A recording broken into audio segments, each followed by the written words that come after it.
lamune gerangan kae katone kok nurut cahya manter kae. Listoke dawuhmu babu pundi? Oh.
Kinangga perak ingkang minangka sangguing kandha nenggih ingkang mapan mungguing sakta pratala ing sakta bumi.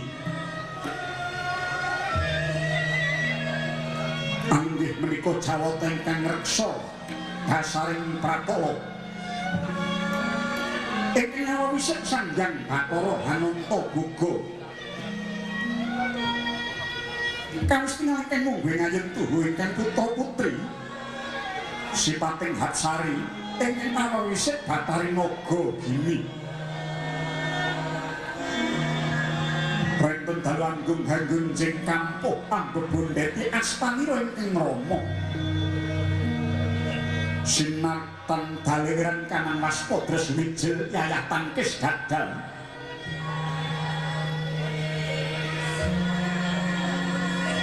Wah bejroning panyimpen kaya pinanggya kalian satria ing Gagak Gambirawa.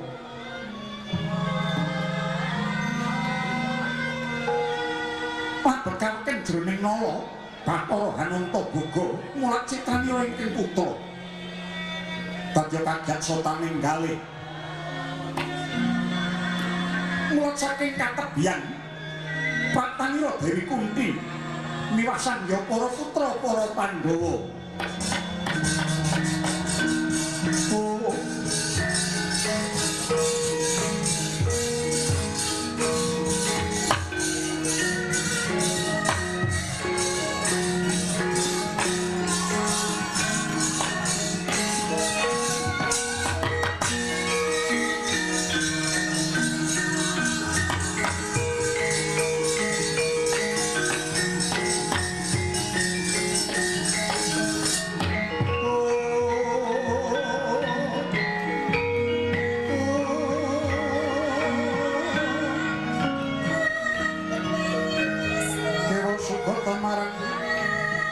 Sureng prangutan nyarum ndane ngaliat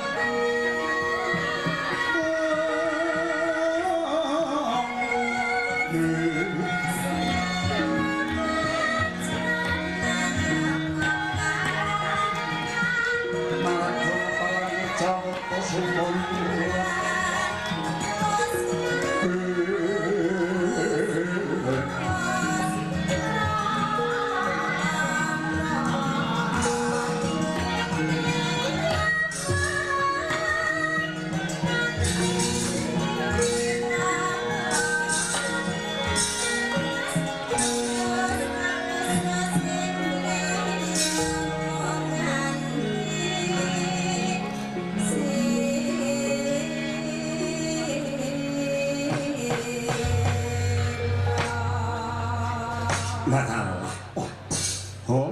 Mastuhuna sidam sekaring bawana langgeng.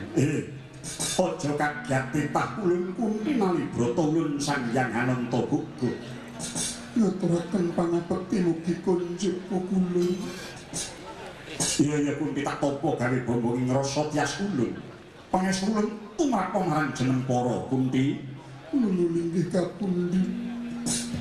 Wah, aku ngaturake basaku. Kula ngaturaken pangabekti semanten ugi Arjuna ngaturaken pangabekti. Wah, iki kabeh putra-putramu Kunti. Ulun inggih pukulun. Wah, ya tak tampa gawe gedening atiku. Wah, putra kakung cacah 5 mongko bagus kabeh. Luwih-luwih anakmu sing kae. Wah. Sembada Gung Birawa. Kok kados andura tasih sanget jebul. Betul. Inggih priyanto ingkang wonten mrika menika Rama kados wonten ing pangimpen kula Rama. Priyantonipun wonten ing pangimpen nggih ngaten menika ageng sanget ngaten Rama. Nggih niki piyayine. Kusik naga gini lungguh sing prayoga. Nuwun sewu ngaturaken sugeng rawuhipun. Mbok kula rumiyin inggih wilujeng rawuhipun inggih. Naminipun kula Puntadewa. Kula nggih dipun salami. Panjenengan kula Permati, kula Betari Naga Gini. Aja nyalami aku lak sampluk dasmu. Galak. Ning mboten menapa kok kula malah remen sing galak ngaten. Iya, lungguh Naga Gini lungguh. Kunti, dawuh nyuwun pangapunten sisipipun anak kula ingkang setunggal ingkang nami Bratasena menika mboten weruh tata krami pukulun. Ora dadi apa. Jarakan pancen kodrate kudu mengkono anakmu si Bratasena. Kunti, ora susah kaken gunem kang tanpa guna sayekti panjenengan ulun pus puninga mungguh apa ingkang dumadi. Waleh-waleh apa ingkang nuntun lakunira prapta ing dasaring bumi kene iki abdiku ingkang aran Garangan Putih ya Kyai Landak Seta Garangan Putih ingkang manut semek ngurung jroning bumi banjur tumeka ana ing pangarepan ulun. Lho kang sapa iki kabeh mau pandadaring dewa marang lakuning Pandhawa ingkang kudu mengkono. Nggih pukulun. Lajeng kula menika kaliyan anak kula kedah kados pundi pukulun. Pundi? Kapasan Yogya katuju ngenu. Terningatane jeneng sira kabeh wis kalih saka bebaya geni ya merga saka kridane anakmu lanang kang Sentosa si Bratasena ingkang pancene wangun dadi pangayoming kulawarga Pandhawa. Nuwun inggih. Rama sawetara ning kene, Kunti. Opo kok kendang dirembak to Bopo? Kusik.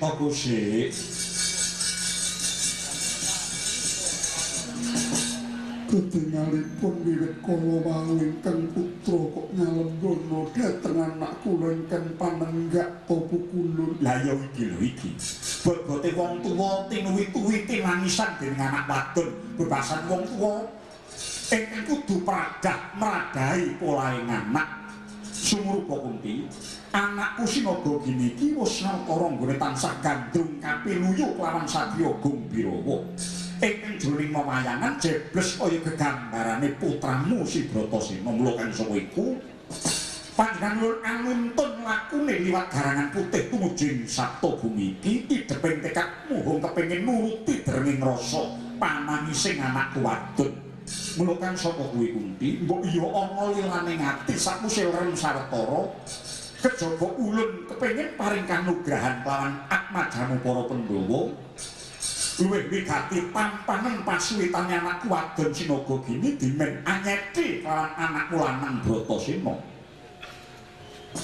Andrahing keng puspita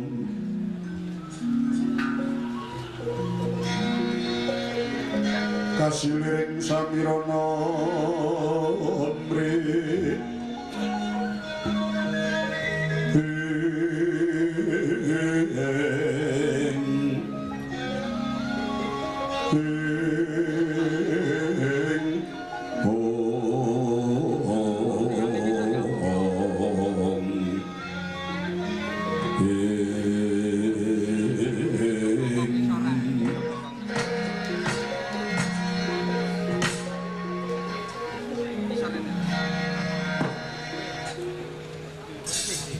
Bratasena, babukune apa?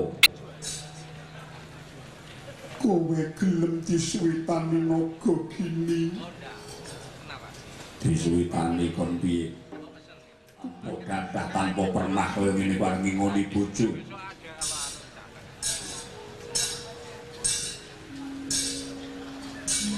Bratasena, Apa? najan pun kakang uga durung palakrama nanging yen Siadi gelem rabi aku langka ana wae. Aku ora apa-apa Bratasena. Wah, langkai dulur tuwek. Kakang Mas, Permati apa? menawi Kakang Mas boten kersa kowe arep ngopo Permati iki calone kamasmu. Namung mbok menawi kok glendang-glendeng anakmu ki kok semu-semu temen kundi. Inggih ngaten menika kembar nembe tilem. Wah, apa kakek Antaboga kowe nglilake anakmu tenan dadi bojoku? Yen wong tuwa mung gumantung marang kang lakoni merga bojo iku pancen cecadangane urip kang kudu urip bebarengan. Nyawa loro kang didadekake sawiji, mula jenenge wae garwa. Kabeh mung gumantung ana sinaga gini. Opo menawi kula lair musim dados Madyapada Praten dilehen katresnan kula namung dhateng Raden Panenggak Pandhawa kok opo. Yen pancen mangkono, Bratasena piye? Kowe gelem moyo nggih Bratasena. Gelem merga pukulan Antaboga sing wis ngayomi karaharjanmu kula. Wah, yen aku urung niat omah-omah nanging rene kabeh mau dawuh Babu Kundi. Dasare sing lakoni naga gini ya ora kabutan. Mulane heeh. Kok heeh. Yen pancen mangkono tak dauke kula.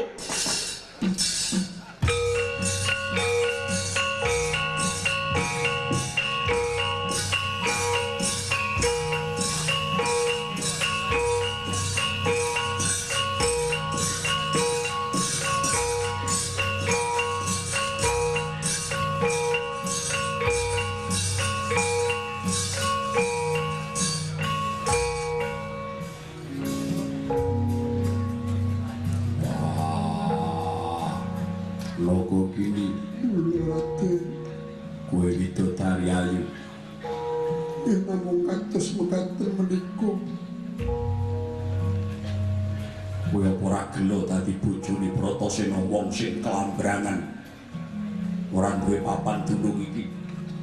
Raden ingkang nami katresnan menika uruping jiwa luhur. Mboten kenging dipun suwun, mboten kenging dipun tampik. Ning kowe lega lilo, Lair musim betos gelem tak carkoso. urun, Omah ming ngontrak, urun, gelem tenan. urun Raden. Bojoku tenan.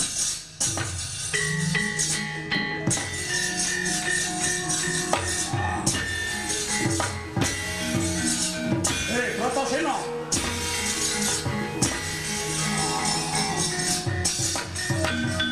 Aja yo yen ora gelem ben dirabi sedulurmu. Ning aja mbok polo kaya ngono kuwi. Wah, aku ora molo ning aku iki ngungrum. Ngomong kok ngrusake awake anakku. Wah, takonono anakmu. Awake rasane piye? Piye nduk rasane kowe dikeplek-keplekke karo bojomu? Malah mriyang kula ical Joko. Wah. Wah, Bratasena, Bratasena. Nggarap bojo kok dikeplek-keplekke kaya ngono kuwi. Gelem ya ngono kuwi, ra gelem ya ngono kuwi. Lah itu umpama bojomu ora sentosa dadi apa? Ya wis kaya ngono kuwi. Muga kan sedya hayu pinayungan dening Gusti ya nggih.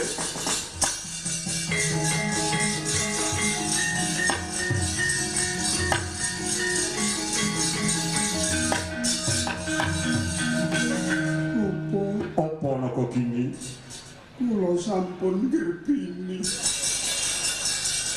Tek cepet men. Mboten ngertos kok.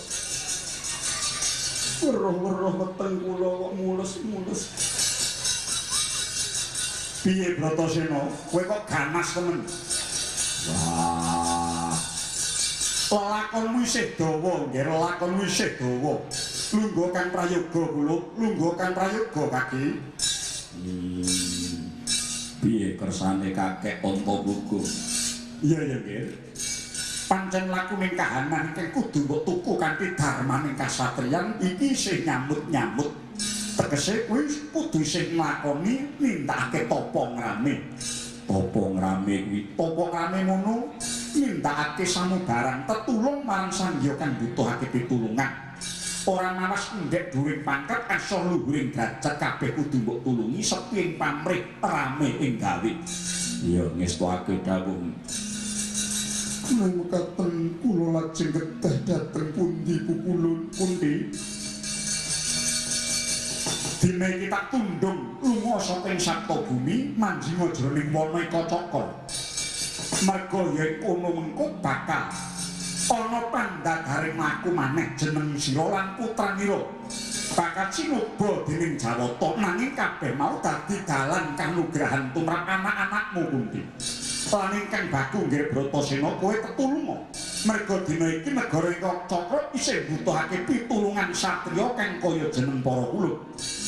Wis tak dawuh mung wae aku titip anakmu dhisik merga upama melu aku ngrendeti nggonku nglakoni darmaning kasatriyan. Sabanjure mung aku mekas besok samangsa lek ing punan jaban bayi tak tinggali jenengna Wasi Hanantarja.